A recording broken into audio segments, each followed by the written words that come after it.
할렐루야. 오늘도 새날을 주신 하나님을 찬양합니다. 오늘도 말씀을 나누는 이 시간 성령님이 함께 하셔서 말씀이 이해되고 깨달아지고 믿어지고 삶에 적용하는 놀라운 성령의 역사가 함께 하시기를 주님의 이름으로 축원합니다. 오늘은 사사기 10장 말씀인데요. 1절에서 5절까지 말씀을 봉독해 드리겠습니다. 하나님의 말씀을 경청하시기 바랍니다. 아비멜렉의 뒤를 이어 이사갈 사람 도도의 손자 부하의 아들 돌라가 일어나서 이스라엘을 구원하니라. 그가 에브라임 산지 3일에 거주하면서 이스라엘의 사사가 된 지 23년 만에 죽음에 3일에 장사되었더라. 그 후에 길르앗 사람 야일이 일어나서 22년 동안 이스라엘의 사사가 되니라. 그에게 아들 30명이 있어 어린 나귀 30을 탔고 성읍 30을 가졌는데 그 성읍들은 길르앗 땅에 있고 오늘까지 하봇 야일이라 부르더라. 야일이 죽음에 가몬에 장사되었더라. 아멘. 자, 오늘도 이 말씀을 통해 우리에게 주시는 하나님의 음성을 듣게 되기를 바랍니다. 자, 오늘 본문 1절에 보시면 아비멜렉의 뒤를 이어서 라는 말로 시작을 하죠. 이는 아비멜렉이 다스리던 시대가 이제 끝나고 새로운 시대가 왔음을 말해주는 것입니다. 자, 그렇다면 아비멜렉의 시대는 어떤 시대였습니까? 아비멜렉의 시대는 반역의 시대였습니다. 배반이 난무했던 시대였습니다. 피바람이 몰아쳤고 동족이 동족을 억압하고 핍박했던 시기였습니다. 아비멜렉이 왕으로 군림해 있던 3년 동안 백성들은 너무나 곤비하고 암울했어요. 오죽했으면 처음에 그를 지지하고 반역을 함께 도모했던 세겜 사람들조차 그를 배반했겠습니까? 이처럼 암울했던 시기가 끝이 나고 아비멜렉과 세겜 사람들의 모든 악을 하나님이 벌하셨습니다. 그리고 이제 새로운 평화의 시대가 도래하게 된 것이지요. 오늘 말씀해 보시면 아비멜렉의 뒤를 이어서 하나님께서는 2명의 사사를 세우시는데 한 사람은 돌라이고 한 사람은 야일입니다. 이들을 세우셔서 이제 평화의 시기를 보내게 하신 거죠. 돌라는 23년, 야일은 22년 동안 이스라엘의 사사가 되어 다스렸는데 그 시기 동안에 어떤 특별한 역사적인 사건이나 환란이나 고난이 찾아와서 어려움을 당했다, 이런 기록이 없습니다. 물론 아무 일도 없었던 건 아닐 거예요. 1절 하반절에 보시면 돌라도 이스라엘을 구원하니라 이렇게 표현하고 있습니다. 즉 이민족의 침략이 없었던 게 아닙니다. 있었어요. 그런데 그것을 기록할 만큼 대단한 사안이 아니고 돌라가 효과적으로 잘 방어했다는 뜻이겠죠. 3절에 보면 야일도 일어나서 22년 동안 이스라엘의 사사가 되니라 그랬습니다. 아무 일도 없는데 하나님께서 사사를 그냥 세웠겠습니까? 그렇지 않겠죠. 뭔가 일이 있긴 했었어요.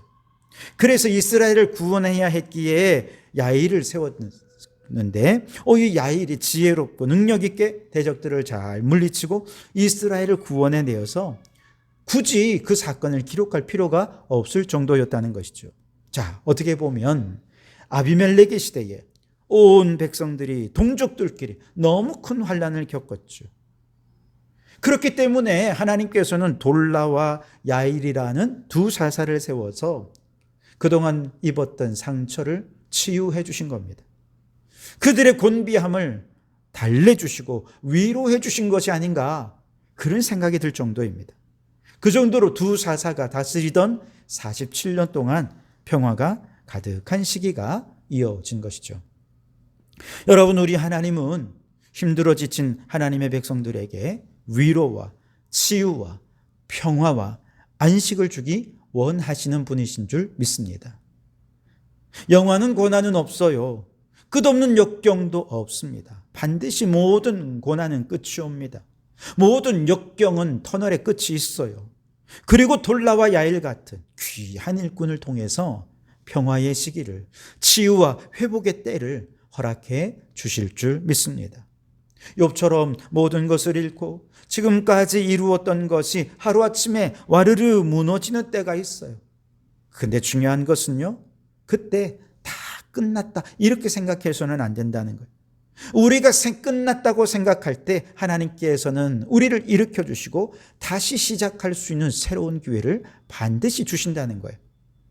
사자굴에 다니엘을 집어넣은 대적들은 이제 다니엘이 죽었으니 다니엘의 시대는 끝이 났다라고 생각했지만, 하나님께서는요, 모두가 끝났다고 생각했던 그 순간 다니엘을 오히려 살려주시고 사자굴에 대적들을 집어넣어서 사자의 밥이 되게 하시면서 다시 다니엘이 총리로 빛나는 삶을 시작하게 하신 것입니다.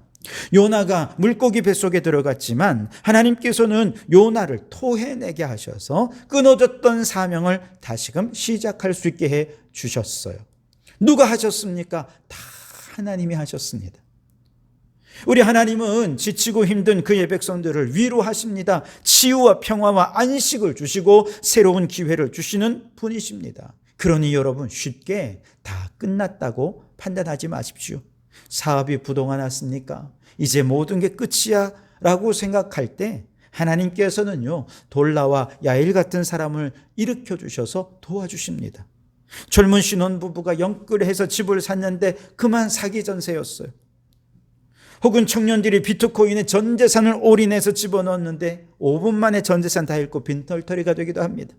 이럴 때 우리는 뭐라고 생각합니까? 아이고, 이제 끝났다. 모든 것을 포기하고 단념하고 싶지만 바로 그때 하나님께서는 다시 시작할 기회를 주시는 거예요. 부부간의 불화로 이혼 위기까지 갔다 하더라도 하나님께서는요, 돌라와 야일같이 귀한 일꾼들을 보내셔서 그들을 다시 위로합니다. 평화를 주십니다. 그들의 상처를 치유하시고 회복하셔서 다시 하나 될 기회를 반드시 주시는 거예요. 그러니 너무 쉽게 너무 빨리 이제 우리 부부는 끝났다 결론 내리지 마십시오. 하나님께서 일하실 수 있도록 하나님께 맡기세요. 그러면 하나님께서는 반드시 우리의 삶에 치유와 회복의 때를 주시고 평화의 위로의 때를 허락해 주시고 새 기회를 주셔서 새롭게 일어날 힘을 더해 주실 줄 믿습니다. 바라기는 오늘 여러분의 삶이 하나님께서 주신 평화의 때, 새로운 기회의 때가 될 수 있기를 주님의 이름으로 축원합니다.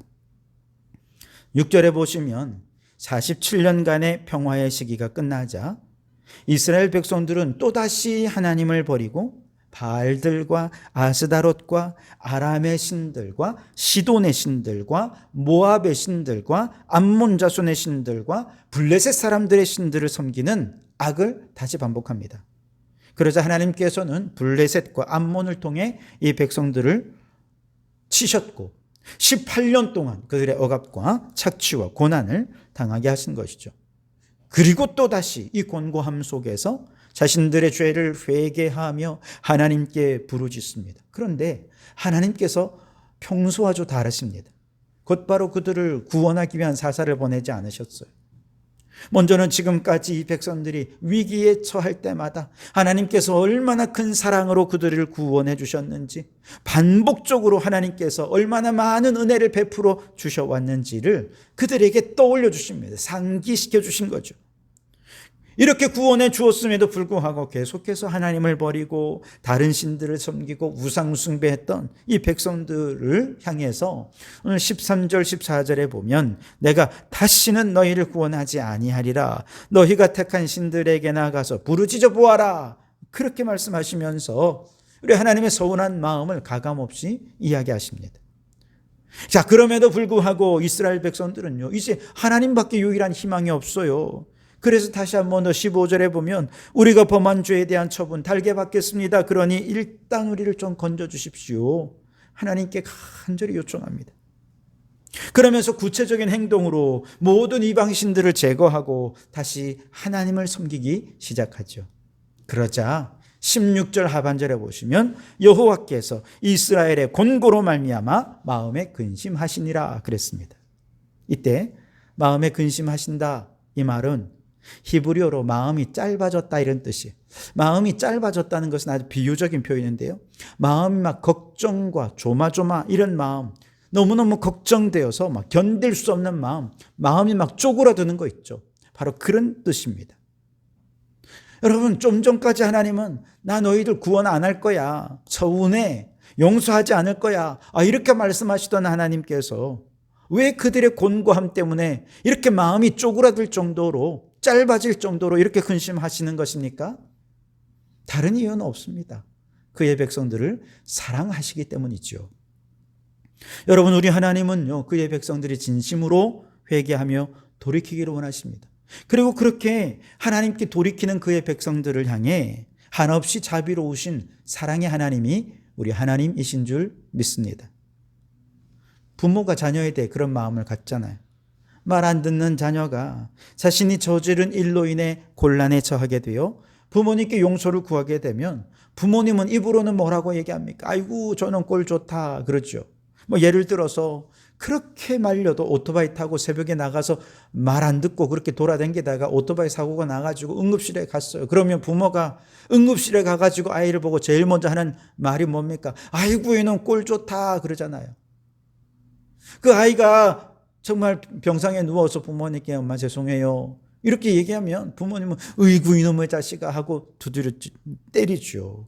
이 나쁜 놈아. 그러면서도 마음으로는 아이고, 이 아이가 더 위험에 빠지지 않았는지, 더 다치지 않았는지, 이 일로 인해 아이의 미래가 문제가 생기지 않을 것인지를 걱정하고 근심하며 보살피는 것, 이게 부모의 마음이 아닙니까? 우리 하나님도 마찬가지라는 거예요. 우리가 아무리 죄를 범하고 같은 죄를 또 반복해서 짓고 또 짓고 또 짓고 한다고 해도 진실된 마음으로 다시 회개하면 하나님은 내가 다시는 너를 구원하지 않을 거야, 말은 그렇게 하시면서도 그들의 곤고함 때문에 근심하시고 걱정하시고 품어주시는 것이 우리 하나님 아버지의 마음이라는 것이죠. 여러분, 우리 하나님은요, 이처럼 그 자녀들에게 정말 마음이 약하신 아버지입니다. 혹시 여러분 그 마음 약한 아버지의 마음을 악용해서 또 구원받고 난 다음에 또 반복된 죄를 범하면서 아버지의 마음을 아프게 하는 정말 그러면 나쁜 사람입니다. 그래서는 안 돼요. 그러지 말고 지금까지 하나님께서 우리에게 베풀어 주신 은혜, 그 구원의 은혜, 반복된 죄에도 불구하고 용서하시고 또다시 용서하시고 또다시 용서해 주시는 그 놀라우신 은혜에 감사하면서 주님, 이제는 똑같은 죄 다시는 반복하지 않겠습니다. 이제 진짜 하나님이 기뻐하시는 하나님의 자녀로 살겠습니다. 그 마음으로 하나님을 기쁘시게 해드리는 우리 성도들이 되실 수 있기를 간절히 바랍니다. 하나님은 아십니다. 우리가 이렇게 해도 또다시 죄를 범할 거라는 거 아세요. 그것 때문에 하나님 또 마음 아프시겠죠. 그러나 그래도 하나님은 한 번 더 용서하십니다. 한 번 더 사랑해 주십니다. 한 번 더 기회를 주십니다. 그 하나님의 뜨거운 사랑이 우리에게 멈추지 않는 한 우리에게는 새로운 기회가 주어질 것입니다. 그러니 여러분, 다시는 똑같은 죄 범하지 말고 하나님의 기쁨이 되는 하나님의 자녀들로 살아가시기를 주님의 이름으로 축원합니다. 기도하겠습니다. 하나님, 오랜 고난에 곤고하고 지치고 힘들지만 포기하지 않겠습니다. 끝까지 하나님을 의지하며 도움을 구하오니 주여 평화의 날, 화목의 날, 위로와 치유의 날을 허락하여 주옵소서. 우리의 반복된 죄악에도 불구하고 하나님께서는 여전히 우리를 불쌍히 여기십니다. 주님의 사랑의 마음을 악용하여 죄를 반복하여 범하지 않게 하시고 이제라도 하나님을 기쁘시게 해드리는 하나님의 사랑스러운 자녀가 되게 해 주시옵소서. 예수님 이름으로 기도하옵나이다. 아멘.